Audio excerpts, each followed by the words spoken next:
Guys, Yu-Gi-Oh! Player 112 here with the deck profile on Prophecies. Prophecies are one of the top decks in the format right now, I think. So let's just get into it, shall we? So for the first card you play is the One World. World is the Judgment Dragon of the deck, a broken card in my opinion. Yeah, you play the World. For this one I play two Priestess.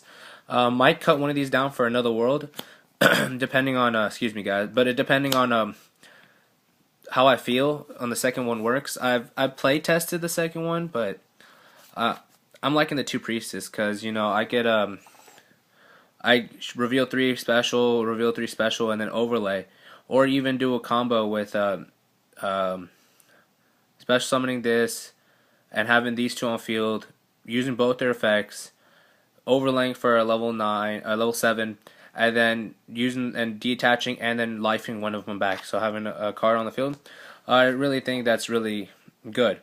So for the next monsters you play in the deck, of course you play your triple Spellbook Magician of Prophecy. Your Stratos of your deck searches any spellbook card in your deck. Basically, you gotta play 3.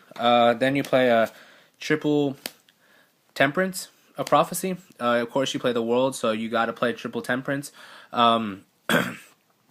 There's no explanation for that. So for the last monster, play the one Stoic.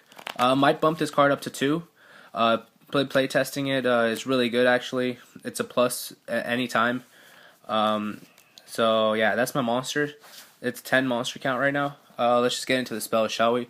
Of course you play the triple Library of the Crescent. You have to play this.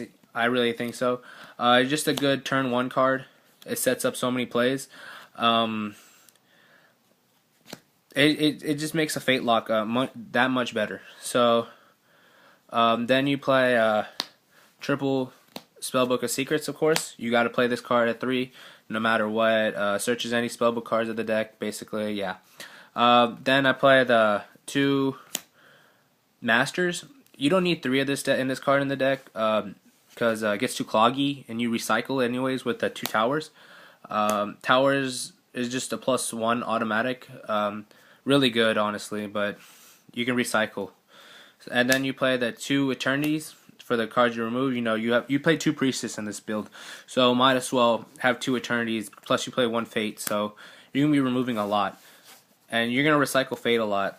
So the next one of spellbook now is the Fate, of course.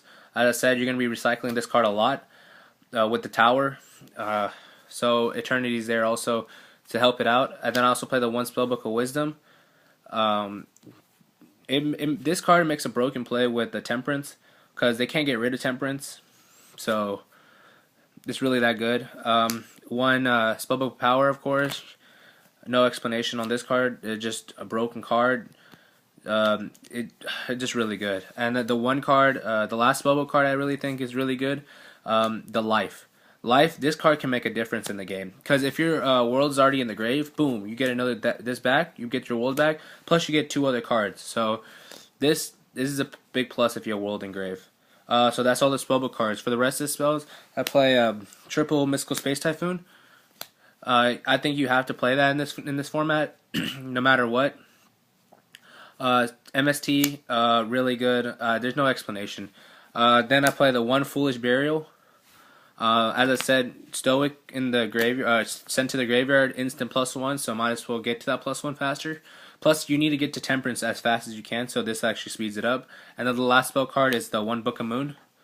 Book of Moon, it's just a versatile card in this deck. You can flip your Magician, flip your opponent's monster down. Just versatile. So those are all the spells. For the traps, I play 2 Raigeki Break.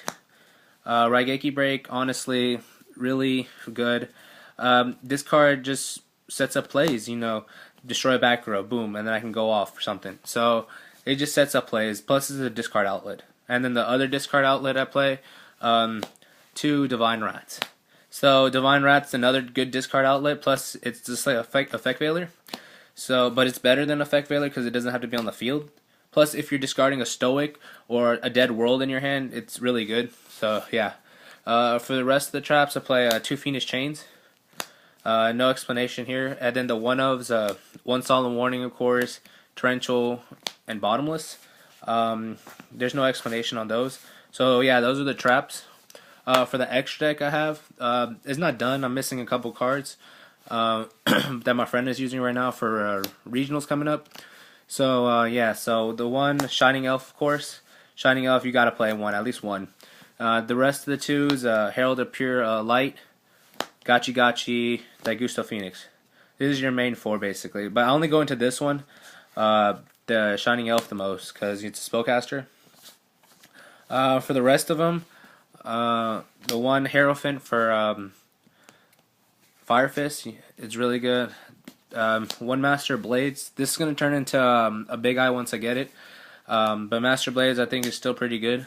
That's it for the level the exceeds. I might throw into Zen mains in here because I also play the Temperance, but I wasn't thinking about that. But the rest of this, the extra deck is Synchros. So because I do side Effect Veiler, the one Catastor.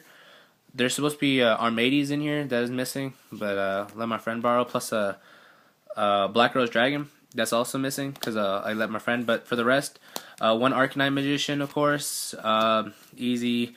Put two counters, pop, boom. One Tempest. You do play a lot of spells in this deck, so being able to decrease your opponent's monster by the number of spell cards you play, because you play a lot in one turn. So, and then for the rest, I play the one Scrap Dragon, really good, and the one Stardust. So that's the extra deck, guys, and the deck. Please comment, rate, subscribe, and give me some like feedback on this deck because I'm trying to take this to regionals pretty soon, and I just wanted some feedback on it. So I really do appreciate it, guys, for staying tuned and watching this whole video. But this is a Yu-Gi-Oh player signing out. Peace.